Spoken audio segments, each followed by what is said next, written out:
It's the one and only 5D attraction, and we're here. And in this video, I wanted to talk to you about availability, and to me, it's one of the most important concepts of the game. And it really boils down to this: if the person is single, and if you look average or above, they're probably going to just say yes. You know what I mean? If you go at them, they'll probably give you the opportunity.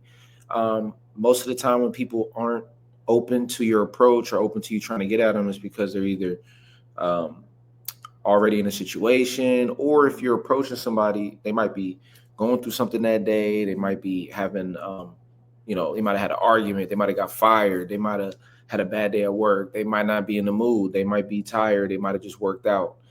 So it's just not, they're just not available.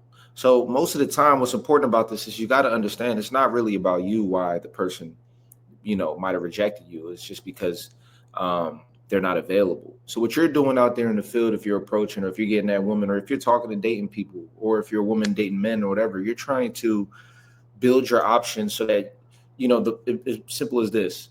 It's the numbers game. The more numbers you have, it increases the rate of you finding people who are available. So somebody might only approach 10 or only be talking to 10 people. He has to work with that. Another person might approach 100 people. He's going to have way more availability. The other aspect of availability is, the better that you look, or the more that you improve your physique, or that you dress well, because there's certain things you can control and things you can't. You can't control your height. You can't control the way your face looks necessarily. But what you can do is, work out. You can dress well. You know what I mean? And those two things alone, just by working out and dressing well, you put yourself in the top 20%. Because what you'll find is 80% of people are, do either don't dress well, or they aren't in good shape. The majority of the world is obese, to be honest, of the United States at least. So just those two things put you in a different level. And so from there, let's say there's other aspects that you have. You're funny, you know what I mean? You might have good personality, you know what I mean? You might have a good job, you might make money. These different things build you, but we're talking about attraction. So when it comes to attraction, people always talk about money and status, but in most cases, unless you're a celebrity, people aren't going to know your status. They're not going to know how much money you make. And that's primarily going to be because attraction is based on what you see first. It's the first thing that you see. So generally, it's just going to be based on your look, how you're dressed, your physique, you know what I mean, your style, how you carry yourself. So that's the key thing. So once you understand that, you just approach, or, and you get after different women, or you might get on women on social media, or you might find different ways. Or if you're a woman, you might talk to guys, go out, date, you know what I mean, and communicate, you know what I mean? And the more people you communicate with, it actually helps. And a lot of people are like, oh, I like to focus on one person. I'm not the type of person, you know what I mean? I don't want to just talk to a bunch of people. But what they don't understand is they are limiting themselves, and they're putting themselves in a position where they're not going to have a lot of motion and stuff going on. When it comes to their dating and relationship life, they're going to be having one-itis, focused on one person at a time, building attachments, getting mad when it doesn't work out, because they're overinvested in one person. And in this modern dating market, the sexual marketplace is the last thing you need to be doing is honing in on one person, because there's so many distractions. You got social media, you got apps, you got all these different ways that didn't exist, 20 years ago, or even 10 to 15 years ago.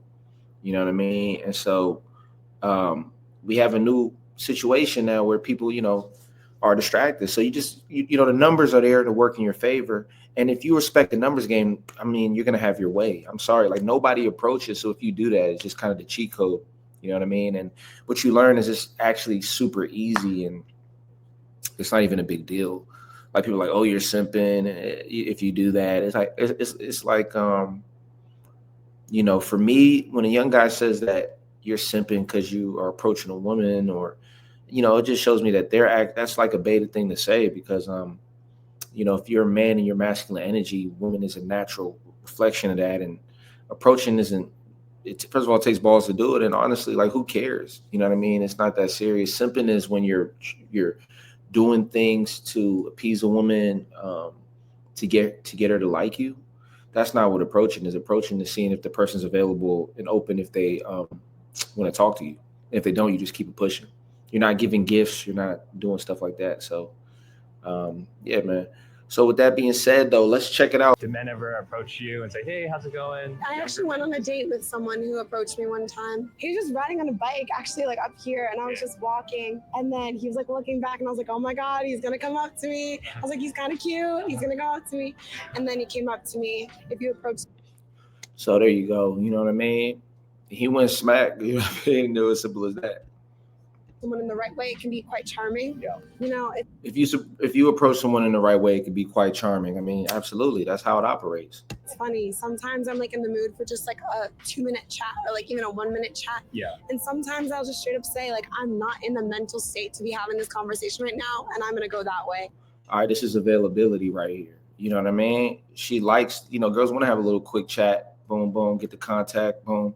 Approaching is it can be charming. You know what I mean? When she's available. When she's not available, when she's in a bad mental state, you know what I mean? And you're walking up, hey, excuse me. You're just like, bro, they don't feel like talking in that situation. So then she's like, respectfully, I'm not feeling it. You see the same thing when women approach guys. Some guys are like, oh, appreciate that. Here, let's exchange contact. Some guys like curve the girl. You know what I mean? So everyone is different. And it's kind of like the way you got to look at it is like, man, I don't really see nobody except the one that's for me. Everybody else is kind of like, I don't even see them. So if you reject me, it's like, you just don't really exist. Like, I'm just filtering through, to be honest, because I'm just trying to get to the one that's for me. So, and the same rule applies with sales. The same rule applies with sales. That's one thing I love about the game too. It applies to money and making bread and going after what you want. That's why there's people who are good communicators and sales tend to do well with women. And people and vice versa. You know what I mean? It's a skill set. So with that being said, man, it's about availability. I got deeper videos touching on availability, but I just feel like it's an important thing to touch on. And yeah, man, aside from that, I'm gonna see y'all in the next video. Make sure to like, subscribe, make sure to check out the Patreon. All the info's in the bio, and I'll see y'all in the next video.